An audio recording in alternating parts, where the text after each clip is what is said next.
please just talk about failure for a second? Because I think often the advice I see in the world is like, oh, rejection is redirection, just move on, or just always learn. And I get it, and it's true. But sometimes when you're in it, it's just not that easy to just move on. And I basically right now am in a situation where it's just been like rejection after failure, etc. And I want to work through it on here and explain exactly what I'm going to do to make myself feel better, but also move on from it. So when I was young, failure and rejection genuinely used to crush me. Like, I would not be able to handle it. I would hate losing, and I used to play a lot of professional badminton, and I'd literally lose a game and it would just, no, I would cry, I would be so like bitter and resentful, and I just couldn't handle losing or failing. Over the years though, I have built up a lot of different techniques, ideas, concepts that have like to basically help me through them. And I'm much better at dealing with it, but of course there are times where it can also just be quite consuming, like now. There are 5 things I have learned which I think have had the most significant impact on me being able to handle failure and rejection a lot better. So the first one is I replaced the word fail with fall. So you literally change one letter.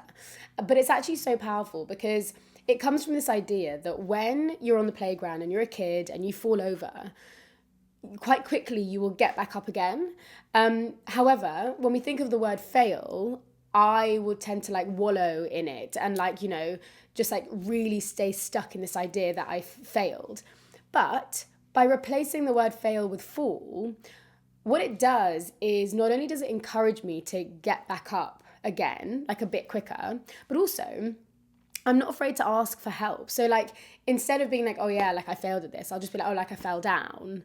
But then already like I'm like, yeah, but you can get yourself back up again, rather than it just feeling so permanent and stuck. And so this is such a tiny one, but I actually find it really fun and playful, and I guess it just reminds you that like it doesn't have to be a huge thing, but you know you can get back up. Even if someone has to help you to literally like, you know, hold your hands and get you back up, cool, that's okay. The second thing, which I think is genuinely the most important thing, I've stopped pretending that failure doesn't feel crap. Like, this is what I don't like about all that advice I see on Instagram and like TikTok, is just, it's this whole thing of like, you know, just learn from your failures and move on. Or like, failure is like, learn to fail more than success. And I get it, and I do agree to some extent, but no one ever talks about how like when you do fail, or when you do get rejected, or you get like so many no's, it is going to feel a bit crap. Like, we're human at the end of the day, and ignoring that isn't going to help anyone. I let myself feel the emotions. And so even yesterday, when it was just like these like rejections and failures after failure, I was just like, Maya, like, it's okay.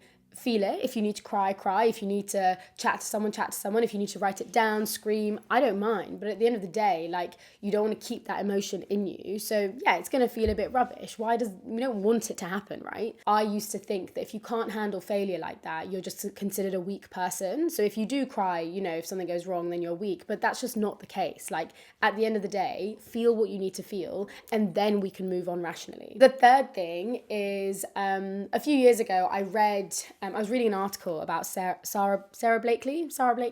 She's the founder of Spanx. And she was talking about how when she was a kid, her dad at dinner would always ask this question, which was, what did you fail at today? And she explains that what it did is, not only did it normalize the failure, which is good, but it actually reduced the fear of the failure. So like, a lot of us will be like, oh, like, how was your day? Did it go well? And we tend to say like what went well. But because she was forced to kind of say, actually, like, this is what I failed at, even if it was just like, I don't know, like, yeah, I wasn't concentrating here, or I didn't do this, whatever it was, it can be tiny. And now she's taken that into her own life and her own kids, where she basically at the dinner table will say like, what did you fail at today? And I really like this, and I think it's just this idea that like, we don't have to be scared of it, we don't have to make it some huge thing. I do like this idea that with my friends and stuff like that, one of my questions I could ask is like, okay, what did you fail at today? And like, you know, you can talk about it in a very mature but also hopeful way. So number 4 is the failure paradox. It says that you have to fail more to succeed. Now, if you were to say that to me, like, on the surface, I'd be like, oh, it's just one of those advices again. But there are a couple of examples that I really, really like that actually do give me a lot of hope. And the first one would be the founder of Canva.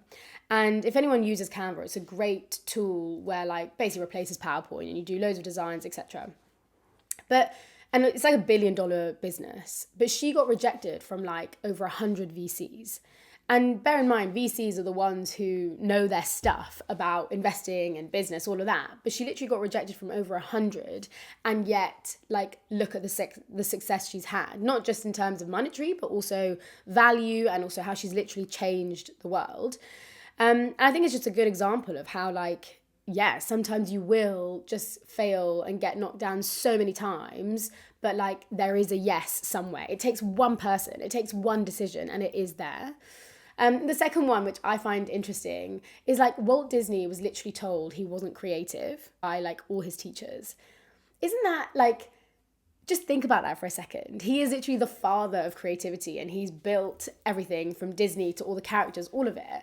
And yet he was the one being told that he wasn't creative. And I think it just shows me that when someone says no, or, you know, you feel like you failed, we don't necessarily have to take it personally. Like maybe it's their opinion, right?